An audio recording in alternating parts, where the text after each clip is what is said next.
many people in our community are always curious about is, can they also do a startup? When they ask me, I'm like, yeah, you can.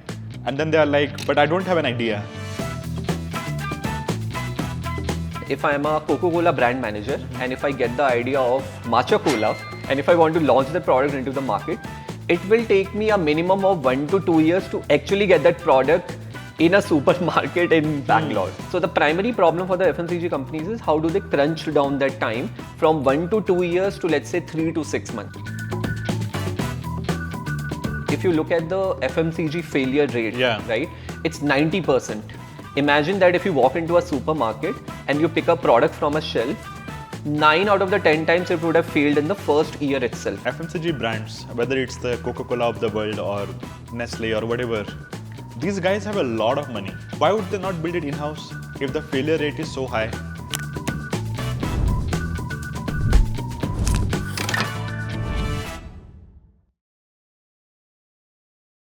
To start with, it will be helpful if you can share what is AI Palette. So I am the co-founder and CTO at AI Palette. AI Palette, to describe you in detail, it's essentially a B2B AI SaaS startup, which is actually now a agentic AI startup. Okay. And we help the FMCG brands to identify what next product to launch in the market. So imagine you are a brand manager at Pepsi and you want to launch a new drink in the Malaysia market or let's say Indonesia market.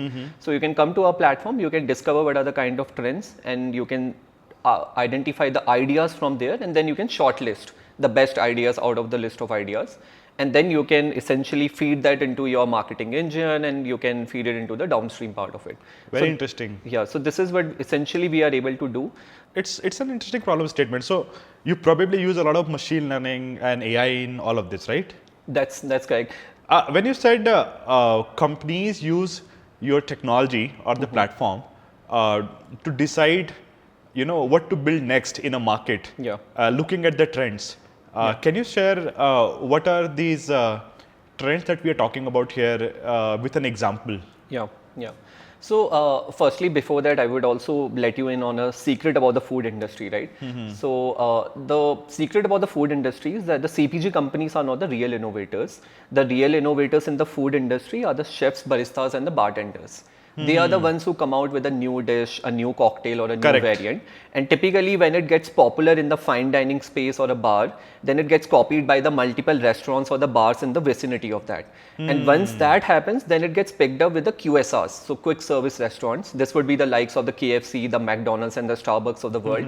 And finally, when it becomes popular in that area, that is when it gets picked up by the FMCG companies. So if you look at this innovation cycle, the FMCG companies are actually the last to actually detect what are the kind of trends which are really coming out. Now, what I mean by a trend, right? So a trend again can fall into multiple types of buckets. A very simple type could be an ingredient, as an example, right? Today you can see matcha. Everyone is talking about matcha, which is like an ingredient. I just don't like it. Yeah, I can imagine. I think it's an acquired taste, so to speak. Even I didn't like it initially, to be very honest. But it's like wine. It sort of grows on you. Once you start treating it in more of a healthy manner. I think I go for it because of the antioxidants and all of that. And I think slowly it became like, my go-to drink now, right? So that's one, which is the ingredient lens. The second way to, the second bucket to think about this would be a theme. So for example, it could be anything like vegan, right? Vegan as an overall trend is like, growing in multiple geographies, right? So that becomes like one theme. Similarly, you may have something like a consumption context, which could be where are you having that particular product, right? Today, one of the very emerging themes that we are really seeing for multiple type of trends which are out there is people are consuming their snacks along with watching OTTs, right? So that becomes like a consumption context or an occasion where people are watching a Netflix or Amazon Prime and they are consuming it, right? So that also is a trend in the context of food and beauty for that matter, right? So again, the trends are falling into these multiple buckets. And finally, you also have something which is a culinary trend. Culinary is nothing but a combination of ingredients in a specific format.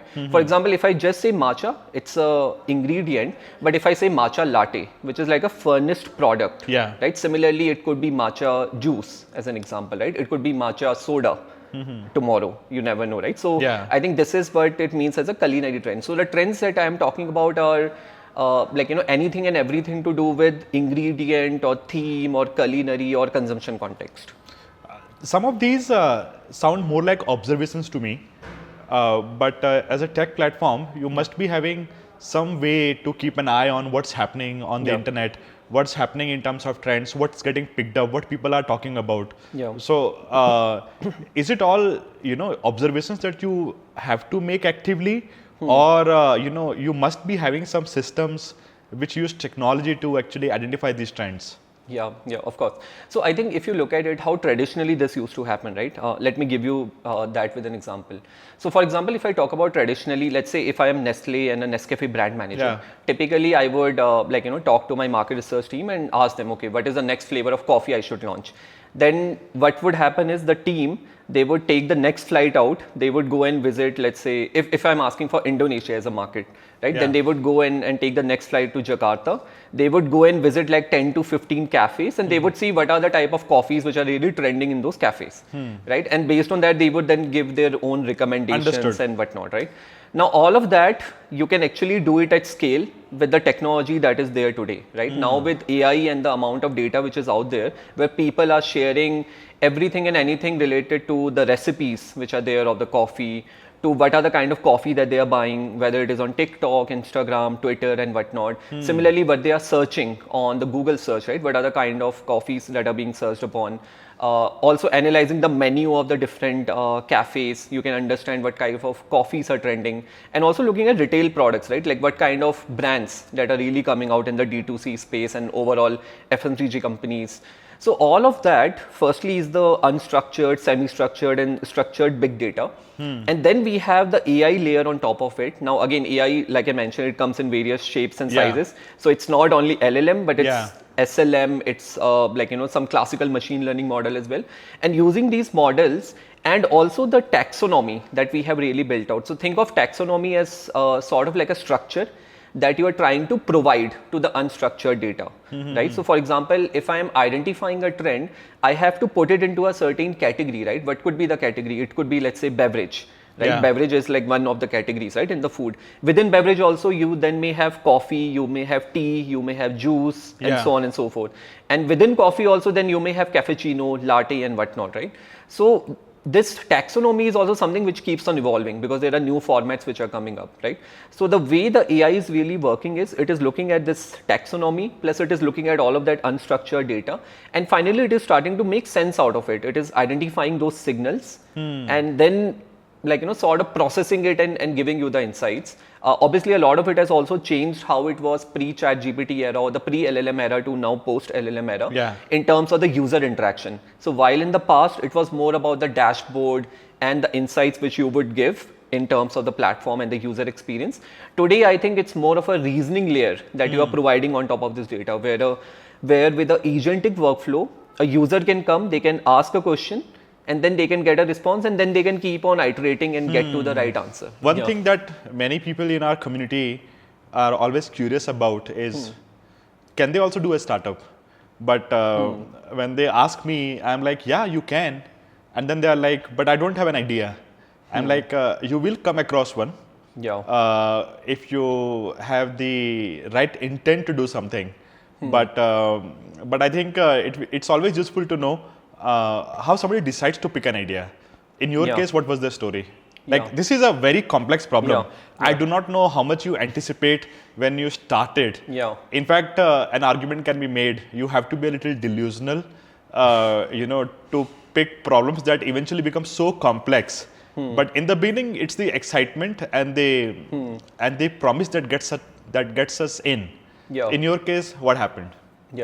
So firstly, I'll talk about that. See, the ideas will never come to you. I mean, you might be lucky if the ideas are directly coming to you like a Archimedes. But typically, you will have to go out and have a very open and a curious mind to think about why the certain things are happening in a certain manner, right? I mean, when you start questioning that is when you start understanding, okay, what's really happening, and from there the ideas emerge, right? So I'll also talk about my story of how that happened. So in 2015 to 2018, I was in Bangalore, right? That was my first job, out of my college. At Visa, right? At Visa, where I was primarily working as a software engineer, working in the big data domain and machine learning, early machine learning domain. And I remember that any AI conference that I used to visit at that point of time in Bangalore, it only used to have fintech AI startups, right? And I always used to wonder, where are all the other startups, in the other domains, right? Like, why is there no startup in manufacturing, as an example, right? Why is there no startup in marketing, right? Where are all those, and when are they going to come, right? So that was one curiosity which got me curious why this is really happening. And also then I started digging into it, and I could see that fintech, of course, is has always been one step ahead in terms of the technology adoption. But the other domains, it is only a matter of time when this technology of AI is going to go there, right? So with that foresight in mind, I quit my job in 2018. Right, and then I moved to Singapore, where I came across my co-founder and also the industry, which is the FMCG. So you found your co-founder there? In Singapore, yeah, that's correct. Okay. Yeah. So I was part of this program called Entrepreneur First. It's a deep tech accelerator program which brings together people from multiple different domains. And that is where because see, as an engineer, my network was primarily engineers, right, around me. Or let's say product managers for that matter, right? But by being part of that program, I came across people who were from other domains, right? I met people from fintech, I met people from marketing domain and all of that. And that is where I met my co-founder at that point of time, who came from the FMCG domain. Okay. So then we obviously started discussing that, where do we see the application of AI in the FMCG, right? Now, obviously we did not started with force fitting AI into the problem, right? But we started with problem understanding, like what are the problems. So we essentially spoke to all the types of innovation managers and brand managers, ranging from the Fortune 500 companies to the smallest of the D2C brands, which were there at that point of time. And I think there were a couple of things which stuck, and let me throw more light on them. So the first thing which got stuck was the time to market, and the second thing was the success rate of the FMCG product. Now let me elaborate on both of these. So the first one is the time to market, right? Today, for example, if I am a Coca-Cola brand manager, and if I get the idea of Matcha Cola in my mind, and if I want to launch the product into the market, it will take me a minimum of 1 to 2 years to actually get that product in a supermarket in Bangalore, right? So it's that amount of time which today it takes, right? Yeah. And if you look at the consumer preferences at the same time, the consumer preferences are changing very, very fast, right? If you look at our grandfathers and the forefathers, they used to stuck to one brand, right? They were very brand loyal. For us, we just keep on fleeting from one brand to other. I mean, I myself have changed my coffee brand thrice in the last 2 months. Right, so you can imagine, and we are very experimental in nature, right? And I am a millennial. You can imagine what is happening with the Gen Zs of the world and all. So I think this particular gap, which is that the newer generation is becoming more experimental, and they are looking for the products very, very fast, and the preferences are changing. And at the same time, the CPG companies, they have not evolved to provide these kind of products which can cater to that demand, right? Because of this time that is being taken.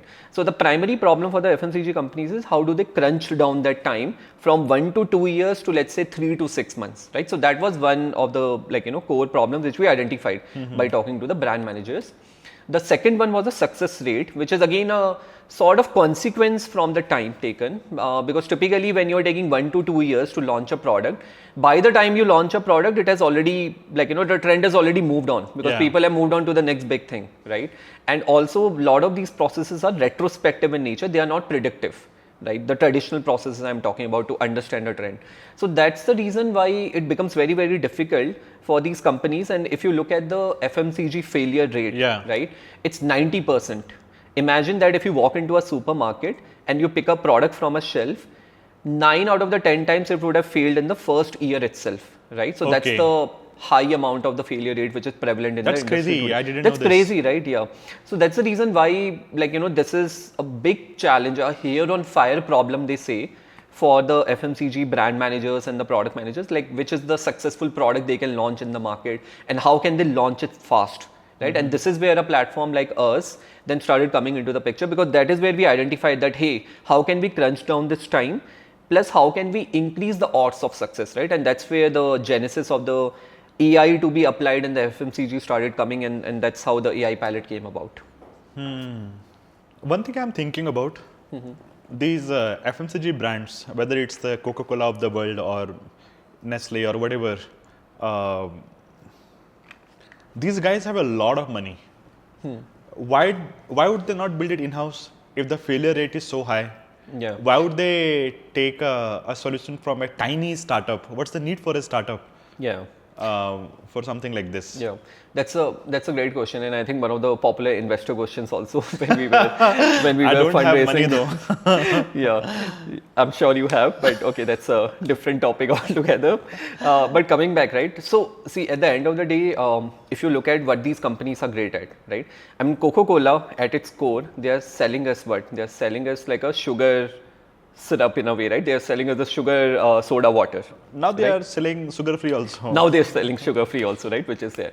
So, but they're really good at it. If you look at under the hood, they are really great at marketing, right? That is their core area of play.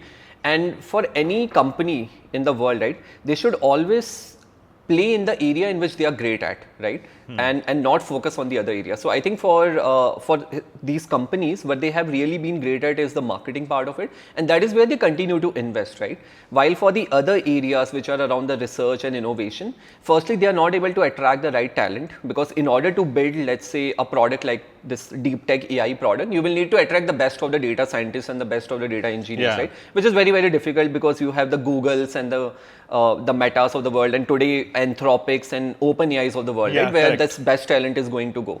So that is one challenge for them to even able to constitute like a team of data scientists to build this out in the first place. And secondly, it's not a focus area for them, because they also feel that their primary focus is on the marketing and the other aspects of it. And traditionally they have been used to that, right? Because traditionally they are using these market research companies like the Nielsen and the Kantas of the world. And now we are obviously coming in their arena and we are displacing them, right? So it's not like we are coming as a new entrant. Yeah. We are essentially displacing a traditional company which they have already been used to. A modern and more efficient alternative to traditional market research companies. Thank you so much, Himanshu, for coming to the pod. I think it was amazing to speak with you. I learned so much. Like reading about something on Twitter versus talking to somebody who has been building it. It's a very different experience. So thanks so much for coming to the pod and sharing all your knowledge, learnings with our audience. Hope to see you in the future again. But thank you so much. Thank you so much for the opportunity. Yes, really loved it. So this was the AirTap podcast for you. I had a lot of fun in this one. I hope you learned something new, and see you in the next one.